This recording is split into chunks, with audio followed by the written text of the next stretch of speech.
दोस्तों नमस्कार। आज हम बात करेंगे यासिन मलिक की, जेकेएलएफ का चीफ। यासिन मलिक वो आदमी है जो एक टाइम पे पूरे कश्मीर के ऊपर रूल करता था, एक हिसाब से डिफेक्टो रूल था उसका, टेररिस्ट था और वहां पे मर्डर किया करता था। 1990s की बात करूंगा और 2019 से वो जेल के अंदर है और इसको उम्र कैद की सजा दी गई है। साथ में और वो था, इसकी जो फंडिंग चल रही है टेरर फंडिंग के ऊपर, लेकिन इसके पास ऊपर एक और केस चल रहा है। वो है कि 1990 92 92 के आसपास इसने 4 एयरफोर्स के ऑफिसर्स को जो खड़े थे एक जगह पे अपनी गाड़ी में चढ़ने के लिए, उनका मर्डर कर दिया और बड़ी ऐश की इसने पूरे कश्मीर के ऊपर, और इसको कोई हाथ नहीं लगाता था।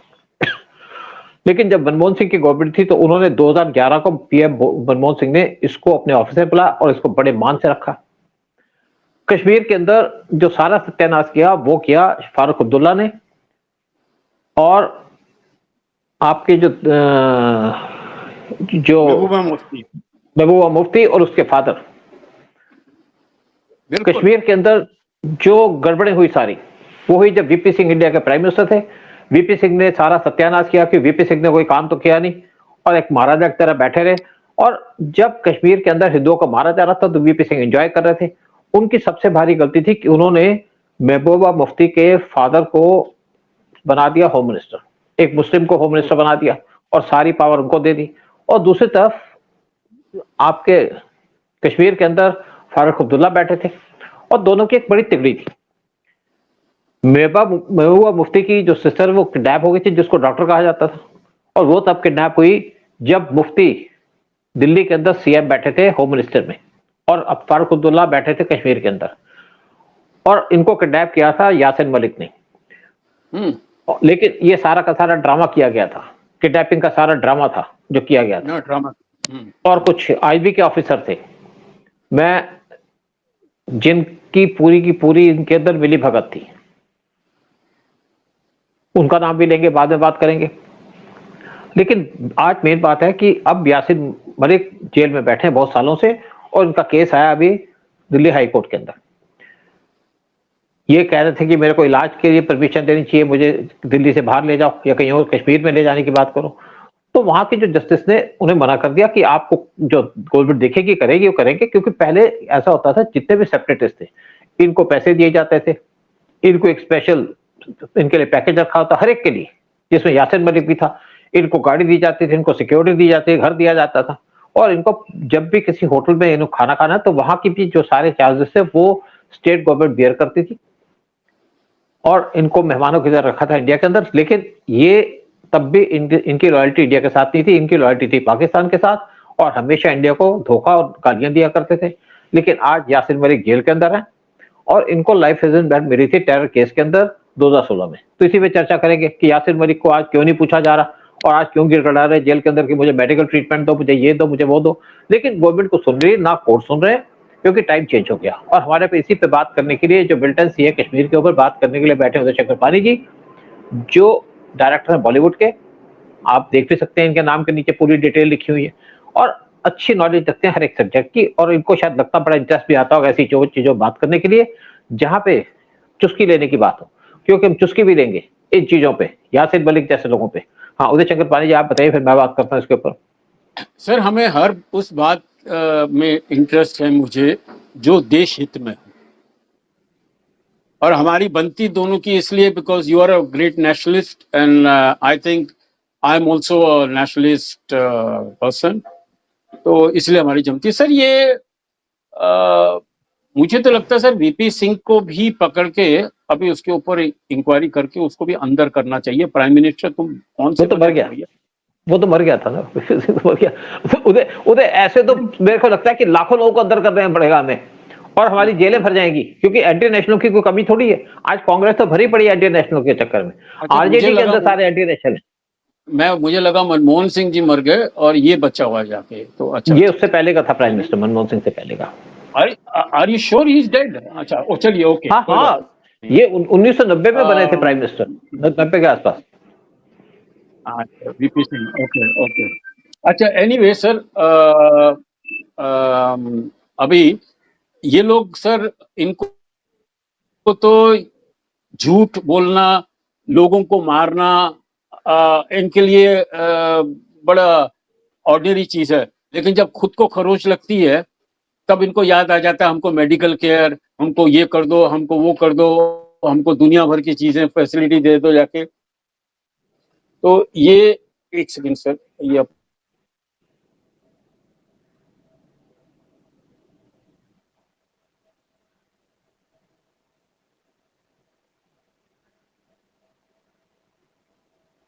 हाँ सर सॉरी, वो कुछ हाँ ठीक है, हाँ कर, हाँ इसको काट दूंगा मैं एकदम आराम से, तो स्क्रीन मैं note कर ब्लैंक हो गई थी मेरा। हाँ अच्छा अच्छा, टेढ़ी टेढ़ी हो गई थी। हाँ, अब काट देना सर। ये वो लोग हैं, हाँ ये वो लोग हैं खून के प्यासे, जिनको मारना लोगों को उनको लगता है कि हमारा कर्तव्य है, हम इस्लाम की सेवा कर रहे हैं जाके, हम this is a duty for us.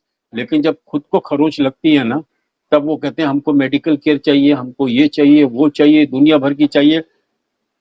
अजीब था Congress, you know, some they playing host to a barbaric killer like this man.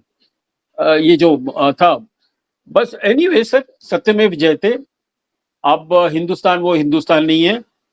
हम लोग घर में घुस के मारते हैं, और घर के जो हमारे गद्दार हैं उनको भी निकाल के चौराहे पे मारेंगे। अभी इनको, अभी इनकी बिल्कुल सजा बिल्कुल होगी। हाँ। बोलिए सर, हाँ बोलिए। देखिए उधर उधर पहले तो इनसे कुछ होता ही नहीं था। मैं जैसे कहा ना, जो सेपरेटिस्ट थे, सबको यहाँ पे पेमेंट मिला करती थी, पैसे मिला करते थे, सिक्योरिटी मिलती थी, घर मिलता था, हाँ और जो होटल में जाएंगे उसके पैसे मिलते थे, होटल का कोई बिल सर, नहीं ये देते भी थे। झूठ बोल के, ये भी झूठ बोल के, ये जो टेररिस्ट थे ना जाके ये मलिक वाले टाइप कि देखिए जी, हम यहाँ अच्छा बैलेंस बना के रखेंगे, हम देखेंगे कि ये कश्मीर हिंदुस्तान के साथ ही रहेगा, उसके लिए आप हमें इतना पैसा दीजिए। करोड़ों रुपए लिए, करोड़ों रुपए लिए हैं उदय इसने। उदय हाँ बिल्कुल। देखो उदय एक्चुअली क्या था कि जो शेख अब्दुल्ला था ना, वो नेहरू को बेवकूफ बनाता रहा। जब नेहरू को पता चला, नेहरू ने उसको जेल में डाल दिया, लेकिन तब तक बहुत देर हो गई थी, और उसी ने सारी जहर खोली थी नेहरू के माइंड में, जो वहां का राजा था, कि इसको हटा दो, क्योंकि वो पूरा कंट्रोल चाहता। उसको पता था कि अगर मैं पाकिस्तान से मिलूंगा तो पाकिस्तान में तो मेरी हैसियत नहीं होगी, और अगर इंडिया से रहूंगा तो चलो बचा रहूंगा। वो भी कश्मीर को इंडिपेंडेंट रखना चाहता था और पूरा राजा बनना चाहता था वहां का। देखिए ये जो सेपरेटिस्ट थे, हमारी उस टाइम पे पॉलिसी थी, कमजोर पॉलिसी, कमजोर गवर्नमेंट की पॉलिसी, कि इनको पैसा तो आपके लॉयल रहेंगे, पैसा भी देते रहे, जैसे होटल में जाएंगे तो भी उनका पैसा गवर्नमेंट देती थी, अगर एयर में ट्रेवल करेंगे तो भी पैसा गवर्नमेंट देती थी, लेकिन उनके खिलाफ कोई एक्शन नहीं होता था। सिक्योरिटी दी थी, जबकि उनको उनको कोई मिलिटेंट तो मारेगा नहीं उनको। और उनके सारे बच्चे जो उनको पैसा मिलता था, ऐसा नहीं करोड़ों रुपए दिए जाते थे उनको हर एक साल, और उनके बच्चे सारे फॉरेन के अंदर पढ़ते थे। बाकियों को कहते थे पत्थर मारो, लेकिन अपने बच्चों को फॉरेन भेजते थे। अब यासिर मलिक की जो वाइफ है वो पाकिस्तानी है, और बार बार पाकिस्तान जाता था ये, लेकिन अब इसने कहा कि मेरे को इसको एम्स में एक बार ट्रीटमेंट कराया, इसका चेकअप कराया गया मई 2022 में। फिर इसने कोर्ट में कहा जी मुझे वहां पे ट्रीटमेंट चाहिए। कोर्ट ने कोई डायरेक्शन नहीं दी।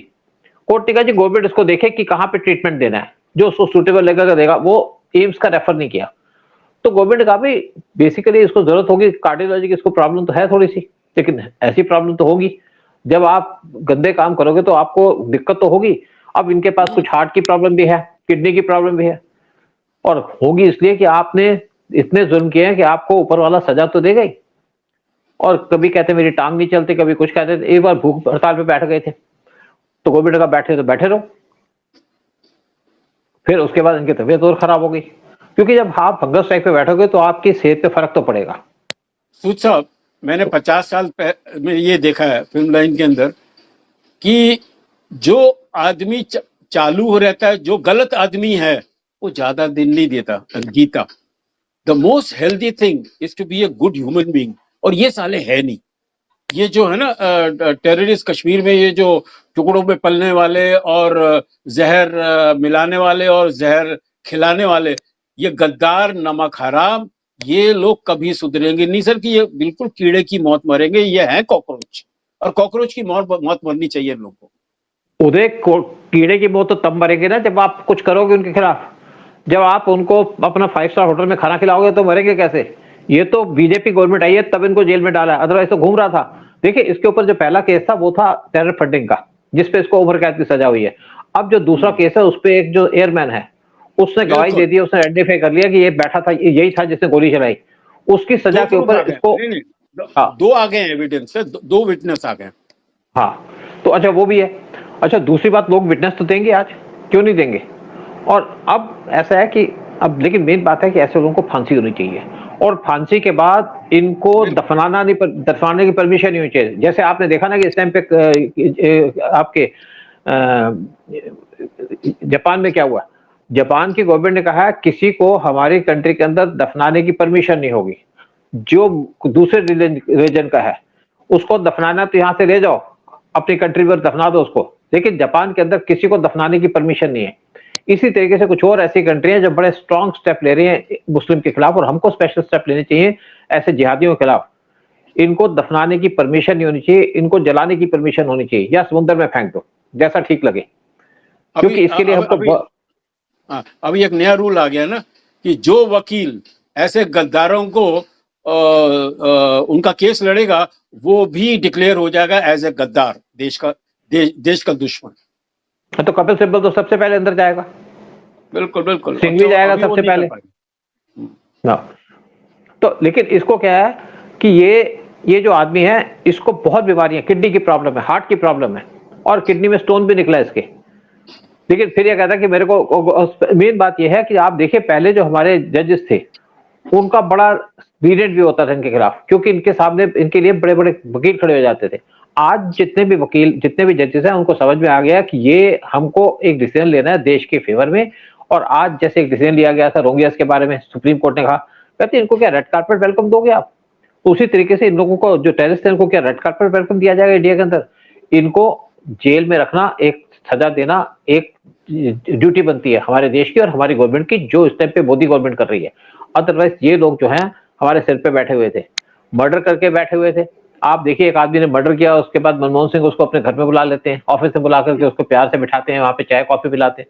ये क्या तमीज है? बिरयानी ये क्या आप, बिरयानी। हाँ, बिरयानी खिलाते हैं, बताइए। नहीं, आप एक और चीज देखिए ना, जब कसाब जिसने पाकिस्तान टेररिस्ट कसाब था, जब 9/11 हुआ, 26/11 हुआ, तो उसके बाद उसको जेल में रखा गया और जेल में उसको बिरयानी खिलाई जा रही थी, जो मांगता था फूड दिया जाता था उसको। बाद में उसको फांसी दी, लेकिन ऐसी आप सेवा करोगे तो क्या होगा? लेकिन आज हमारी गवर्नमेंट इस चीज से हट चुकी है और गवर्नमेंट को एक और काम करना चाहिए और ज्यादा सख्ती करनी चाहिए, स्पेशली जो मिलिटेंट है। आपने देखा जो अल फलान यूनिवर्सिटी का जो मालिक था, उसने 450 करोड़ रुपए खाए थे, 450 करोड़, और वो बड़े मजे कर रहा था। लेकिन उसने मिलिटेंट का साथ देकर के नुकसान अपना किया। एक तो उसके पैसे पकड़े गए 450 करोड़, वो हो गए। दूसरा वो जेल में चला गया। तीसरा उसने क्या था, कुछ पुराने जो हिंदू थे जिनकी डेथ हो गई थी, उनकी जो प्रॉपर्टी पड़ी थी, उस पे नाम चेंज करके किसी और के नाम पे करवा दी और उससे फिर अपने नाम पे ट्रांसफर करा ली, तो वो प्रॉपर्टी पकड़ी गई। मतलब आपने जितना कमाया सारा नुकसान कर लिया एक टेरर एक्टिविटी की वजह से। अगर रेड फोर्ट पे ब्लास्ट ना होता तो ये चीजें पढ़ते या ये चीजें खुलती ना और ये ऐश करते। लेकिन इनकी गलती की वजह से, और ये सोचते हैं कि हम कोई गलती कर रहे हैं, देख कोई रहा।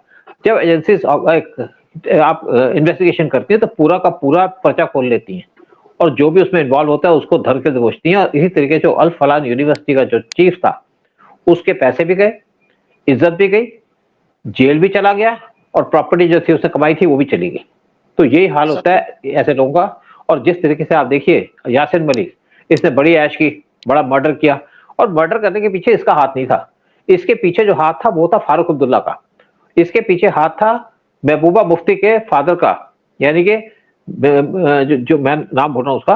तो ये लोग जो हैं, इन्होंने इंडिया को बर्बाद किया, इन्होंने कश्मीर को बर्बाद किया। लेकिन आज भी मुफ्ती मोहम्मद या महबूबा मुफ्ती आज भी अपनी गलती नहीं मानती, आज भी उल्टी सी स्टेटमेंट देती है। फारूक अब्दुल्ला कई बार राम राम का नाम ले लेता है हिंदुओं को मिसलीड करने के लिए, बताने के लिए मैं इस टाइप का नहीं हूं, लेकिन वो भी एक जाहिल आदमी है। और जब आप 1990s के अंदर जब हिंदुओं को मारा जा रहा था कश्मीर के अंदर, तो फारूक अब्दुल्ला मोटरसाइकिल लेके घूम रहा था, शबाना आजमी को अपनी मोटरसाइकिल के पीछे बिठा कर और एंजॉय कर रहा था सारी इंसिडेंट्स। जब चीजें आउट ऑफ कंट्रोल हो गई तो वहां से भाग गया लंदन के अंदर और सारा का सारा इल्जाम दे दिया वहां के लेफ्टिनेंट गवर्नर के ऊपर, जिसकी पावर नहीं थी, जो कुछ कर नहीं सकता था, ना उसके पास पुलिस थी ना कुछ था। और सेंटर के अंदर बैठा था होम मिनिस्टर, जो एक इस्लामिस्ट था, जो एंटी नेशनल था, जो प्रो पाकिस्तानी था, और महबूबा मुफ्ती का फादर था, उसने कुछ नहीं किया। और दूसरी तरफ जो उस टाइम पे प्राइम मिनिस्टर था इंडिया का, वीपी सिंह, जिसने इतना नुकसान किया, और वही आदमी है जो रिजर्वेशन की पॉलिसी लेके इंडिया के अंदर ताकि गद्दी में बैठा रहे। ये लोग हैं जिन्होंने देश का नुकसान किया। और आज जेकेएलएफ का चीफ यासिर मलिक वो रगड़ रहा है अपने पैर जेल के अंदर, और ऐसे रगड़ता रहेगा। तो आपसे फिर एंड में पूछेंगे कि आप बताइए अपने कमेंट्स, ऐसे लोगों का क्या होना चाहिए।